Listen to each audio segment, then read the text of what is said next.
Hey everyone, Pratima here. So a lot of you guys keep asking me which is the best phone under 20,000 right now, and I totally understand the confusion. There are just so many options. But worry not, I will help you choose the right budget phone for you in this video right here. So let's quickly get started. But before that, there is something that I need to tell you. I have not ranked these phones on a number 1 or number 2 basis. Rather, I have made 5 categories like best phone for cameras, best phone for performance, best battery backup, etc. so that you can choose according to your needs. With this, the first phone I want to talk about is the Samsung Galaxy M35. If you're someone who takes a lot of photos, this is definitely the phone you should look at. First of all, Samsung's color optimization in the cameras is top-notch.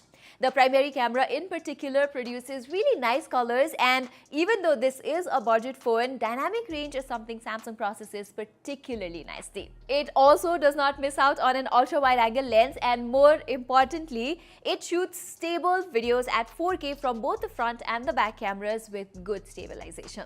The Galaxy M35 also has one of the best battery backup with its 6000 mAh cell. I was easily getting like 8 to 9 hours of screen on time, which is just insane. And its Super AMOLED screen is also quite nice with rich colors.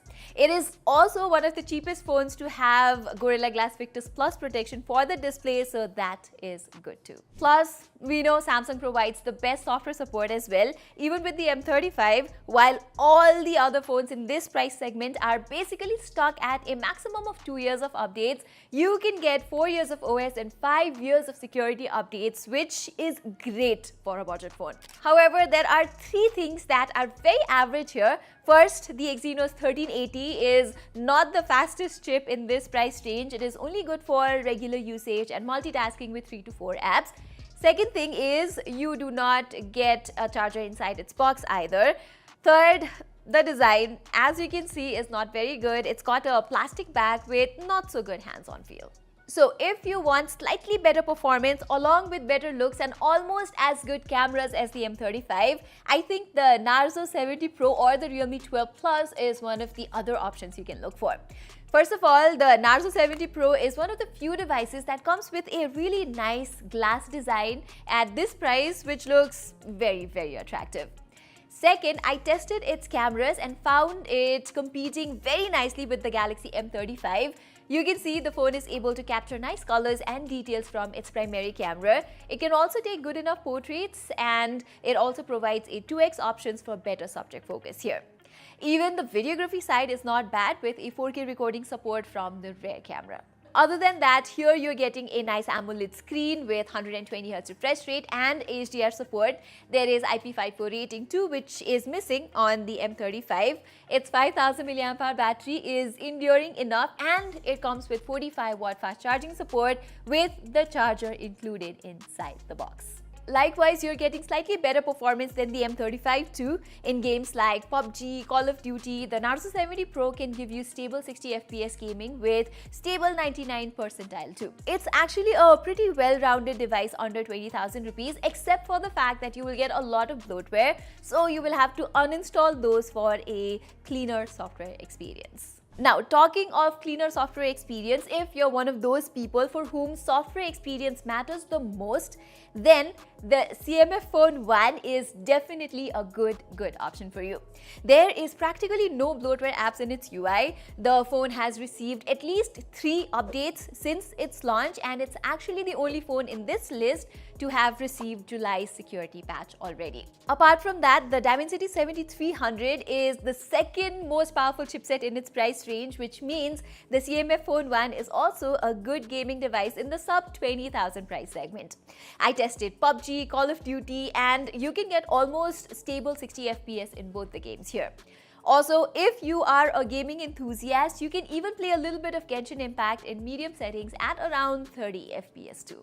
Now, I am not sure if you're a fan of its interchangeable back design here, but I think it's really cool. You can literally put a different back panel and add a few accessories too. I even 3D printed my own customized back panel here, which is super cool. Anyway, the CMF Phone 1 does have some cons of its own.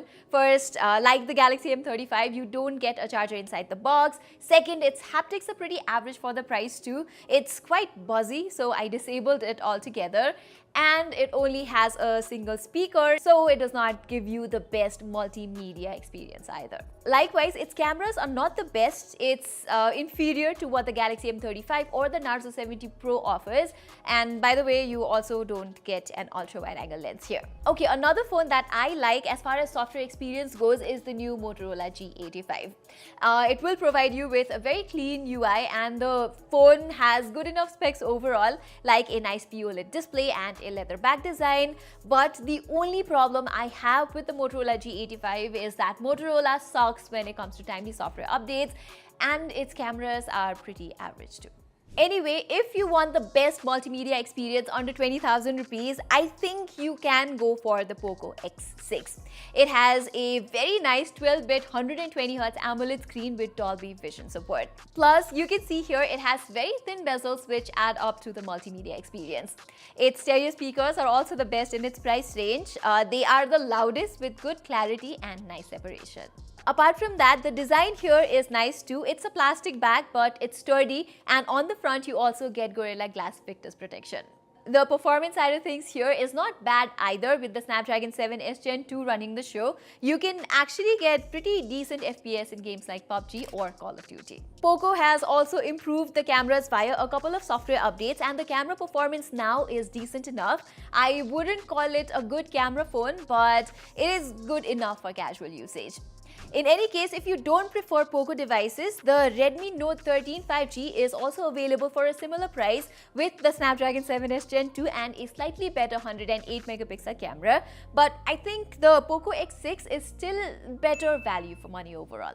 Moving on, if you want the absolute best gaming performance under 20,000 rupees, I have two options for you: the iQOO Z9 or the Vivo T3. Both phones are basically the same, and here you can get the best FPS in games like PUBG, Call of Duty, or even Genshin Impact. Vivo has also optimized the UI quite well, and the phone feels fast, so if you care about performance and performance alone, you cannot go wrong with this phone. Plus, you can see the design here is quite good too. It's minimal and the color options are nice as well. Plus, the Vivo T3 has good camera performance as well. It does not have an ultra-wide-angle lens, but its primary camera performs surprisingly well. It also clicks really nice selfies, and its portraits are not bad either. Like all the other options in this list, there is an AMOLED screen that runs at 120Hz here, and this phone also has HDR video playback support on YouTube too. On Netflix though, it's only the POCO X6 that has Dolby Vision support. All the other devices in my list do not have HDR playback support on OTT platforms. Anyway, if the best of the bestest battery backup is what you're looking for under 20,000 price bracket, then the OnePlus Nord CE4 Lite is easily the best option.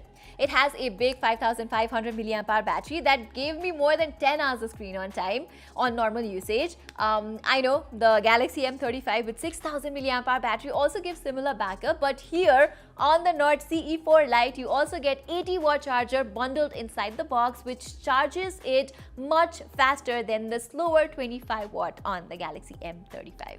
Other specs of this phone are competitive enough too. It has a good quality AMOLED screen, stereo speakers, decent camera performance, good haptics and all too.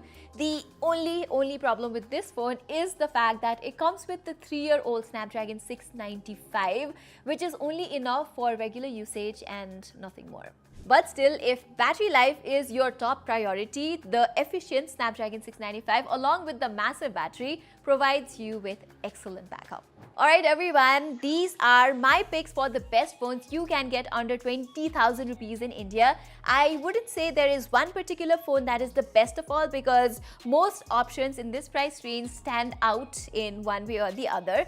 So to sum it up for you guys, if you want the most reliable cameras, go with the Samsung Galaxy M35 or the Narzo 70 Pro or the Realme 12 Plus. If you want the best software experience, the CMF Phone 1 or the Motorola G85 is a good option. If you want the best performance, the iQOO Z9 or the Vivo T3 is a good pick for you. If you want the best multimedia experience, POCO X6 is easily the best pick. And if you want the best battery backup and the fastest charging, the Nord CE4 Lite it is.